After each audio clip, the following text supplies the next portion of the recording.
Hi guys, welcome to a Rapid Fire Wargaming for this slightly special edition video. A legend walks among us. Stop. Phil Lewis, our very own Fingers, has just returned from the Rock, having participated in the Legends event. Big deal really, and we're a big fan of SN. Phil, why don't you just give us a bit of a background on who SN are and what the deal is? Yeah, so if you're watching this, you've probably got a good idea on who they are, what they're about. So SN Battle Reports, they started off as a not turn-based, a picture-based, white dwarf style. Old school battle reports. Old school battle reports. That's what old school battle reports. reports. Yeah, the narratives. Yeah. And fairly recently, about a year ago, they moved to video battle reports. Yeah. So yeah, they run No Retreat yearly, and they've got a GT which is yearly, and it's just a tremendous place to go. Really, tremendous place to go and hobby. We've all been, and we've been to No Retreat 7. We went. I went to 8. Yeah, I think between us, 6, we've got 8, to cover 10 events between us. Yeah, and the last couple of events they've been at the Sunborn Hotel in Gibraltar, which is effectively a 5-star decommissioned yacht stroke cruise ship. It's a far cry from the Europa League. Europa League? Europa League? Oh, he's Europa sticking to Spurs, man. Yeah, I am. Yeah, don't get me started. As I say, so the Legends event, how does that differ from a normal? Yeah, so we were there not due to any kind of legendary status. So Rapid Fire Wargaming got a wildcard invite. Yeah. So what the lads at No Retreat, SN are doing yearly is they're finding a channel that's quite new, maybe not getting the traction that it could do. Yeah. And then inviting them. So then those guys, those representatives of those channels can rub shoulders with the big boys, you know, your tabletop Titans, your tabletop Tactics. And how much rubbing did you do? I did a lot of rubbing, not much learning. Excellent. A lot of rubbing. Excellent. Good.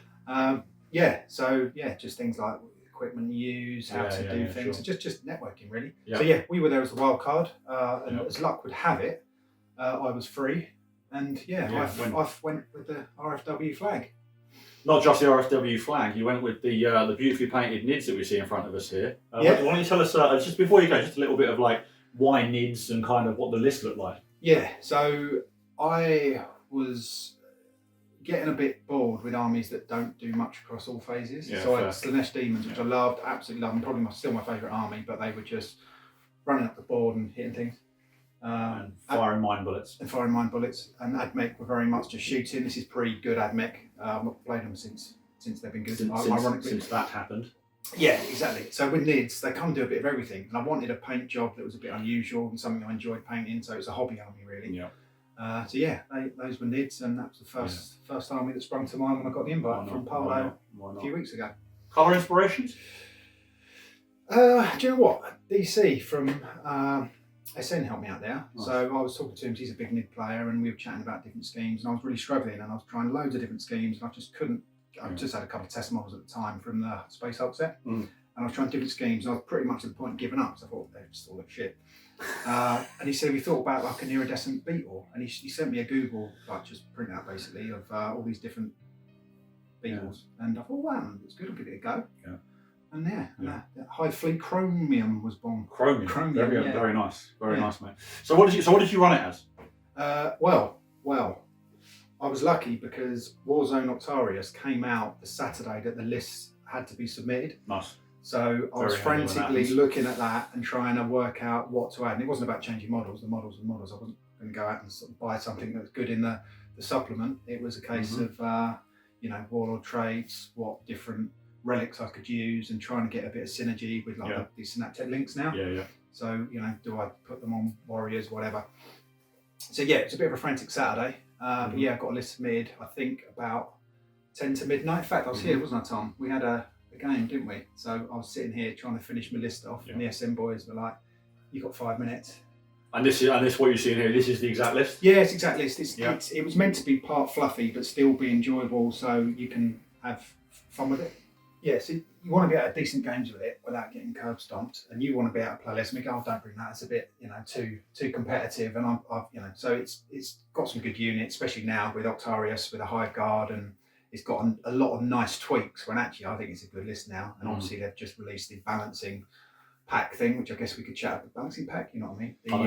The FAQ type balancing release. So we'll talk about that a bit later as well, actually. But it's good fun. I enjoy playing it, and that's the main thing. Yeah. No, as you say, active in all phases. You know, you've got your plenty of guns there. You've got a nice amount of psychics. I mean, you've got 4 psychers in this list. Three. Yeah, three, and the 4. thing is with the Altaria Synaptic Link with the Zoanthropes, you've got a 3d6 to fish for Super Smite. So I think that must have gone off 4 or 5 times. Yeah, in one phase they did 9 mortal wounds. No, so you didn't have a lot of prep with the list. You didn't play a lot of games with it prior to I'd had about 6 or 7 games with it, and my last competitive game was No Retreat 8 2 years ago. Nice. So I was a bit rusty. I was delighted when Pardo invited me, but I was also a bit proper out my depth in terms of not only the channel and that exposure, but also the playing side of things. So I wasn't anxious, but I was a bit, a bit wary about how I was gonna basically not make an idiot of myself. Well, let's hear a bit more about that then. So if we go on to let's have a look at game 1 Friday night. You know, you've got off the plane. Yeah, so we my wife came with us, which was really nice because it's a spa hotel. So she was off doing spa things while I was nerding. So it was a good mix. But yeah, it's against Vince through it's called Pleasant Kenobi, I think. But Pleasant Kenobi is originally a Magic the Gathering player, and he had an Ardent Shroud Sisters list. And he obviously he knew exactly what he was doing. He was a great player. He knew his list inside out. And you know when you're chatting to somebody about the army on the run through, you know what you're going to be facing in terms of rule understanding. He went through everything, bang on. Really helpful guy. But I was like, he knows this list absolutely inside out. First turn? He got first turn, and it went down from there. Really, I got absolutely arse whipped. It's enjoyable, but I think he killed a lot of my models turn 1 because they move so much faster than you expect. Right. Yeah, move advance and shoot. With Ardent Shroud, there's so many rerolls and melters and whatnot. So it was a tough day at the office. Yeah, big monsters don't like melters. No, and then there was a lot of other shooting to take out the Gribbly. So it was like a 92-25 loss. And I was thinking, well, this is what I was expecting from the weekend, really. But really nice guy. Actually, check out his channel, Pleasant Kenobi. I think it's predominantly Magic the Gathering, but he's just started doing 40k reports, and they're really good. So check him out. Nice. And that would have been on Friday, Saturday morning, Saturday 2 games, Sunday 2 games, Friday 1 game, right? Yeah, so 5 games in total. So as I was saying, actually, we set off the missus and I about 3:30 a.m. Friday. So by the time I'd finished that game, I was like, the best. So literally, we went to get ready to go out, and then we just crashed out. So, why not? 2. Game 2 was Saturday morning, and that was against Alex and his Custodes. Quips on Instagram. Loves a selfie. Loves a selfie. Fantastic guy. Really nice bloke. Really nice painted army. Black armour with gold trim and purple cloak. So it's immediately close to my heart. Loves the purple. And he had something like 10 Alaris Terminators. Nice. Telemon. 3 units of guard. Drajo Valoris.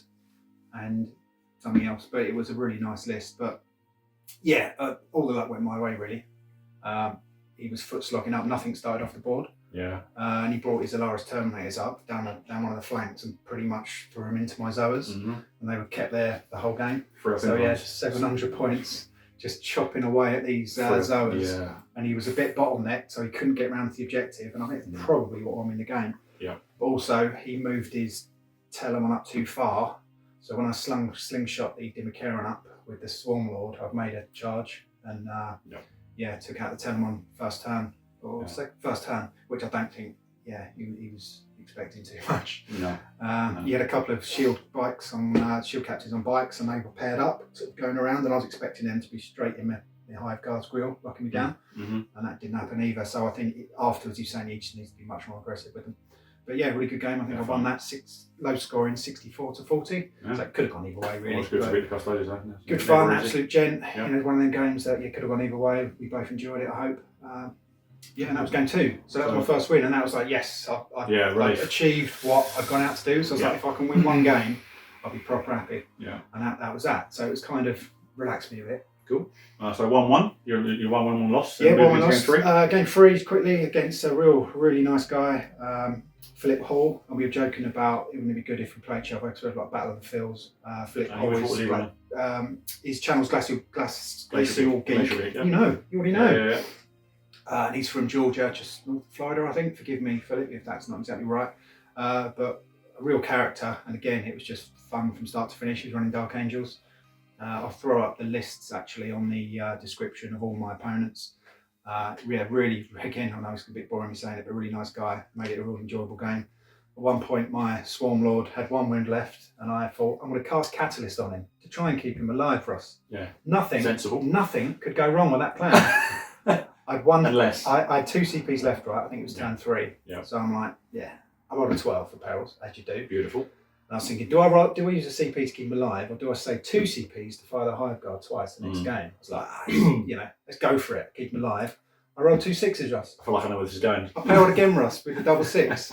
And then I rolled a 6 for him to explode. Nice. So yeah, 5 6s in a row, which was pretty funny. It was that kind of game, really. It was hilarious. And it ended up, I think I won 83 to 80 or 82 to 79. Oh, tight. So 3 points really in it. Tight game. But again, the Dimakaran coming up and just getting in people's faces, closing down units, and then it's panic, got killed Dimakaran, and then by that point you kind of you're moving up a bit. So that worked pretty well. But what actually won me the game there was he had a bike that I cast Smite at to kill him, thinking nothing of it, but he was saying that would pretty much would have won the game because he was going to advance round onto the objective that I didn't know anything on. So effectively, just doing that unintentionally, I think won me the game. Yeah. But yeah, good guy, Glacial Geek. Check out his channel. And that was so I was 2 on 1. So so 2 on 1 going into Sunday. Really nice, mate. Feel free, game 4 then. Yeah, game 4. That was against Antonio from Deep Studios. I think it's just Deep Studios, Deep something Studios. Forgive me. Deep Cut Studios. No, they're painters, I think. Is it? Yeah, okay. I'll double check and I'll put it in the comments anyway. But he was running Ultramarines, and we went out to dinner on Saturday night in a hotel, and I sat next to him. He's a really hilarious guy, top man, and he's got Rabute Gilliman, but he's got his own head 3D printed on. Oh yeah, it's awesome. I haven't seen that. I'll put a picture up on Instagram, Rapid Fire Wargaming. But he's hilarious. But he runs the biggest Warhammer 40k channel in Spain. He's running Ultramarines. I'm like, this is going to be. And you could just tell talking to him. He lives and breathes the hobby, which is fantastic. And that was the thing about the weekend. Everyone just is coming out the pores, the love for the hobby, and the camaraderie in that was great. So got my ass kicked. Absolute lesson. In my head, I don't think I made too many howlers over the weekend, but that was my big howler because on deployment, with Warzone Octarius now, I can redeploy using the Warlord trait 2 units. And I thought that's brilliant. So I should never lose my Dimakaran first turn. So if I get first turn, great. If I don't, I can either reposition him. And what I forgot is I can take units into Deep Strike as well. Mm-hmm. So a lot of scenery. I've got my Dimakaran there. He's got 2 units of Eradicators over there somewhere. And I'm like, sweet, let's go. And then he started, and he was like, I can see him. Oh, yeah, you can, can't you? I thought, why didn't I? So it was a complete brain fart for me. And then he killed the Dimakaran. I think he killed 4 Zoas. He killed all 20 Termagants in his turn before I'd gone. So I was like, so it was, start. Again, good fun. And it was one of those games that he was saying, well, if you thought about doing this or that, so he was helping me, and that's good. That was really good. And I got that a lot really because I think people realised I wasn't particularly experienced in terms of so they were patient if I was asking rules, etc., which is great. Because it's for charity, and I'm not mentioning that, sorry. That should have been the first thing I mentioned. SN did all of this for charity. They didn't make a penny from the event. They raised above £13,000 now for 2 mental health charities in Gibraltar, so it's a phenomenal effort. That's amazing. Credit. That's 2 and 2 going into the last game. And the last game was against the man himself, my good friend Shaggy. So again, I know Shaggy for a long time, and he plays Ultramarines, so I was back-to-back Ultramarines, but we went out for lunch. I was having a beer with him and his wife and my wife, and we got paired, which was hilarious because we were having a few beers and we were like, this is going to be the best finish to a tournament ever, because we just had a couple of beers and enjoyed ourselves. So that's basically what happened. Lucky for him, everything pretty much went against him and everything went for me. It was one of those games where I just couldn't roll anything wrong. The Dimakaran got into his, can't even remember what it was, but first turn right in his grill. Mm-hmm. It's one of them games that everything just went right. That's when the super smites were going off left, right and centre, and he couldn't roll a 2-up save, and it was one of them games. So no tactical genius on my part. It was just a bit lucky, I think. And I think I won that 84 to 40 something, but I'd taken Warp Ritual just to try it to see how I'd get on. So I was thinking, it's a good one to take with this. Well, it would be. Well, no, because you don't want the Zoas casting it, because then they can't cast anything else.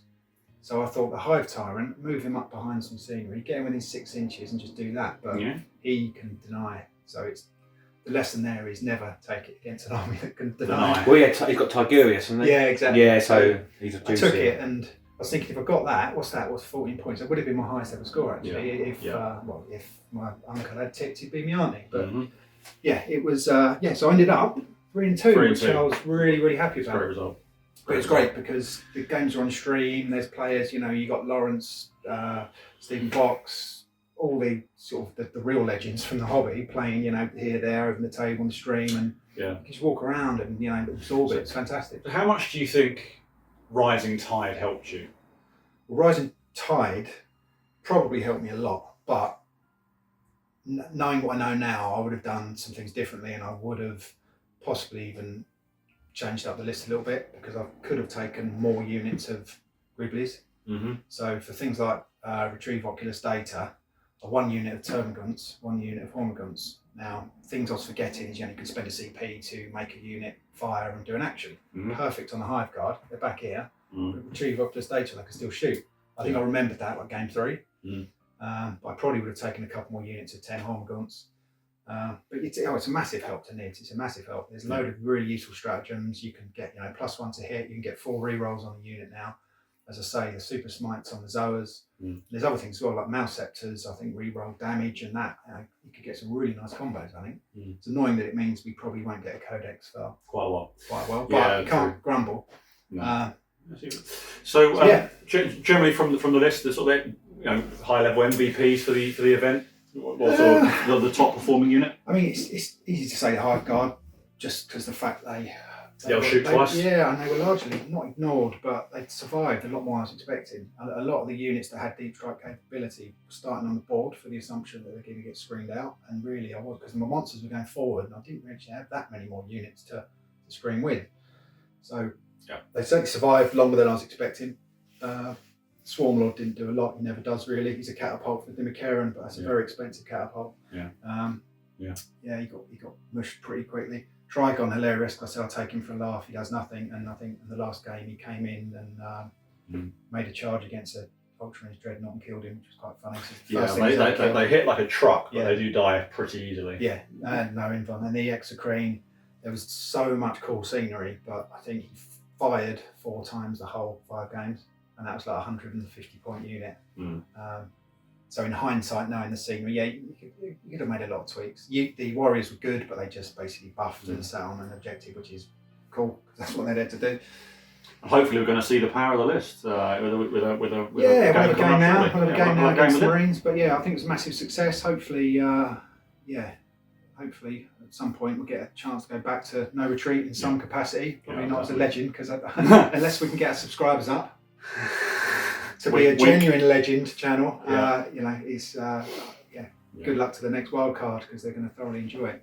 So thanks for the opportunity for SN. Great work with the charity, and thanks to everyone for the support while I was out there, because all the messages and that was really good. Well, congratulations, mate. Thank you, mate. And so 3-2 is a top performance. Cheers. But I say for me again, massive credit to SN for the event. It sounded like and looked from what I saw of it on the YouTube stream, with all the problems that we know sort of came with that. They did a tremendous job with that event, and certainly one that we'd love to try and get back to. Yeah, it's so difficult with the technical problems. I mean, they're on a boat. I wouldn't know where to start. they're on a boat. It's so noisy. It's so difficult. And they put so much blood, sweat, and tears into that. It's all for charity. Yeah. Jesus Christ, you know what I mean? I agree. Brilliant stuff. Awesome. Sorry, I did put up on Instagram earlier, fingers_RFW. If anyone had any questions, and my nan and a couple of other people have asked the question. It's not my nan. First one from Legion of Danvers: why didn't you put me in your suitcase? Next time, fold you up. That won't be for the first time. What would you change your list if you had to play it again? Yeah, more smaller units of Griblies for secondaries, I think. And probably if it's to be more competitive, I'd drop the Trigon and put in like a Scythe Hero Jewel. Really want one of them. That's from DC. Cheers, buddy. Krieger 40k. Nick, how much taller than Pardo are you? About 11 foot, I think. I think you're about 1.9 Pardos. Yeah, yeah, 1.8, Is it Pardos? 1.9 Pardos. That's how we measure height over here. Joe Jones, legend, Joe Jones. Why didn't you win, and when can we play a game? I'm in Cambridge now, so not so far. 2, mate, just message us. Question back to Joe Jones. Will you sell me your Sons of Medusa? Still for sale, are they? They're still for sale. The answer to that, I can tell you that, yes. Yeah, buy them if you're looking. Yeah, anytime, mate, anytime. We're always inviting people down, so welcome down, or we can come up to you. Just let us know. And be on the tabletop. Did you beat Steve in an arm wrestle? I'm assuming he means Steve from Vanguard Tactics and not Pardo. Although Pardo, no, we didn't arm wrestle. Next time. Definitely. That's it.